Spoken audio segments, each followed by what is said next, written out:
Hey, Chris and Dan show fans, viewers, subscribers, thank you so much. Look, Chris has been posting so many content about his Corvette, so I wanted to do some humble bragging and show you guys some B-roll of my recent trip to Mexico City. Mexico City, for those that don't know, it's an amazing place. It's North America's most populated city with around 25 million in the greater metro area and just over 9 million, I believe, in the actual city proper, which makes it larger than Manhattan, makes it larger than Toronto. I think it's on like the top 10 list most populated metropolitan areas in the world. And when you go there, no matter like if you're from a big city, like I was basically born and raised in Southern California near Los Angeles my entire life.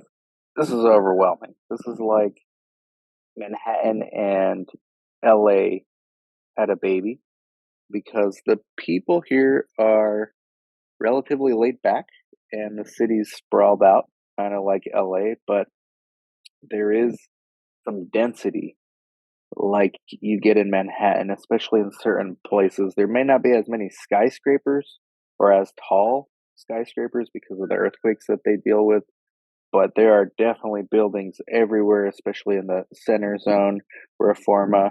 But as far as safety goes, it's a lot safer than many of the border towns in Mexico. Near closer to the border, there is more violence from the narcos and whatnot. But Mexico City itself, they keep that pretty safe as far as narcos go. Now, you can get pickpocketed, you can get robbed, you can get scammed. You probably mess around and go in the wrong neighborhoods, and bad things will happen. But the good thing about Mexico City is if you trust your gut and you kind of just have some common sense and some street smarts, you can tell what areas are safe and what areas you don't belong. If you see tourists, you're good. If you see business people, you're good if you area.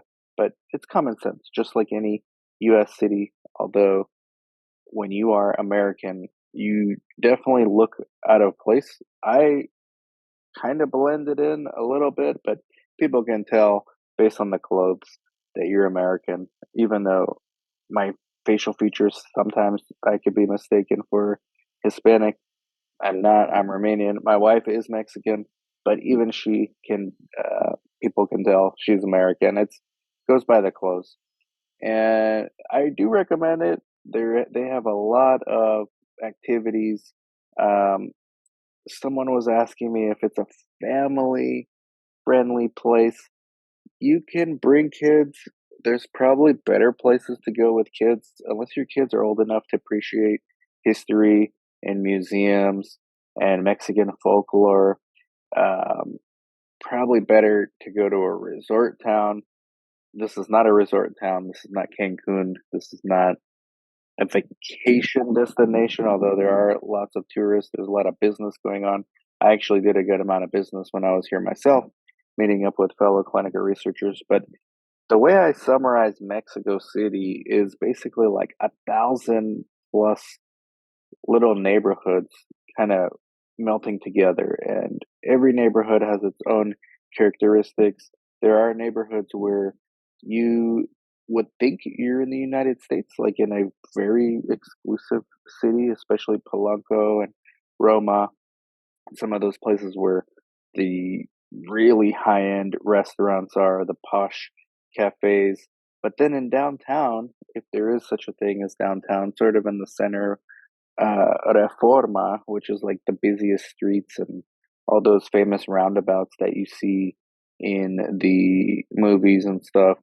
Um, there are very good restaurants there too because they cater to business travelers and tourists. And again, it's the largest city in North America, so there's a lot of business there. But if you venture outside of the city, you can see the pyramids, which is something that we spent some time doing with we got on a tour. Make sure you pick the right tour company in advance.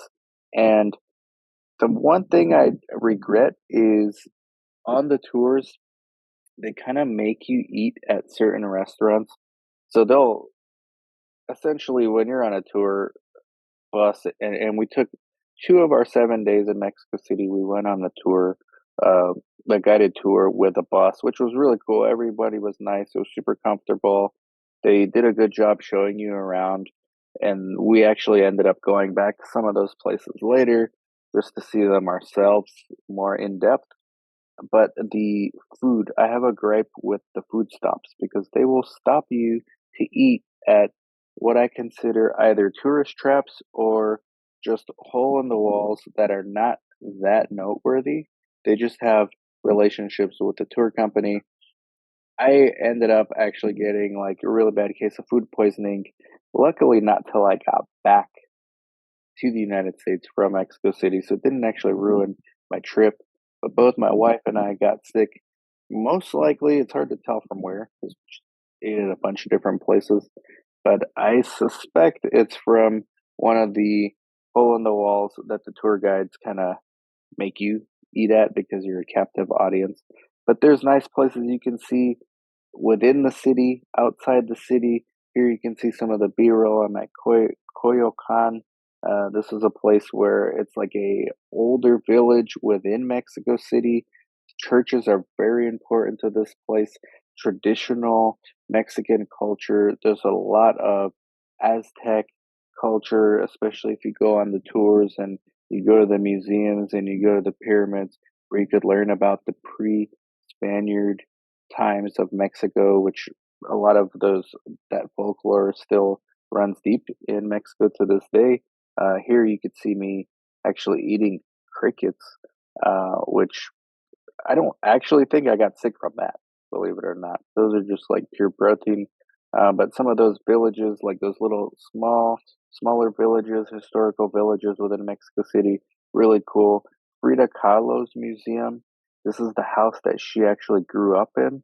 And for those that don't know the story of Frida Kahlo, you definitely need to know the story. This was a girl who got polio when she was 5, got in a horrific accident as a teenager, and managed to create some of the greatest art the world's ever seen. Don't necessarily agree with her political views, but she's an amazing talent for sure. We got to visit some of the universities there. I visited with some colleagues who work in clinical research, so I get to meet up with them. I actually did 2 different podcasts with them on 2 separate days. They kind of gave us uh, some pointers on where to eat, where to go. The food is amazing. I know I just said I got food poisoning, but I don't regret it. Like the food is amazing. Whatever kind of cuisine you want, they have it there. Obviously, Mexican food, you're in Mexico, you're going to have their own version of it, which there's posh places that have fusion. There was one place that we went called Pujol's, which is like a Mexican traditional fusional place that uh, really is like a Michelin star chef, and it was amazing. There's all kinds of restaurants. There's PF Chang's. There's American stuff. There's whatever you want. It's there. There's a huge Chinese population in Mexico City. There's a huge European population in Mexico City. The traffic is insane. One of the things I recommend you don't do is you do not rent a car under any circumstance. First of all, they drive like crazy out there. Second of all, the parking is insane. There's no place to park. They're gonna give you parking tickets. They're gonna tow you away. Ubers were so cheap. I'm telling you guys, like a 45-minute ride, which in LA would be like $80, sometimes more, sometimes like $100 if it's like during surge hours. I took the same distance ride in a Uber Comfort constantly during rush hour traffic. It was like $13. It was amazing. There's absolutely no reason for you to be renting a car. Uber is the way to go in Mexico City, in my opinion. Avoid the pink cabs. We heard from friends of ours that those pink cabs, because they don't have the transparency like Uber does, they prey on the tourists, and what they will do is basically drive you in circles so they can run up the meter. Uber doesn't do that. Uber shows you the route. The drivers will even tell you, do you mind if I use an alternate route? It's going to be faster. A lot of them use Waze. This was a another village that we went to, their traditional village where they actually have boats. So for those that don't know, Mexico City was built on a giant lake, and Mexico City is actually sinking. The largest city in North America is actually sinking 500 meters every year. So they have to constantly renovate, fix it up, and this is another reason why the city is sprawling so far out. But the lake, there is no beach here, but there are lakes everywhere. And then if you want to mess around with things like getting a cleansing, uh, I did. You can see in some of the B rolls, just to mess around. It costs like $20, but it was cool just to be able to do it. Excellent neighborhoods. There are malls that are just as fancy as the fanciest malls in the United States with Apple stores, Nike stores. Those things will not be cheaper than in the United States. They are the same price, if not more.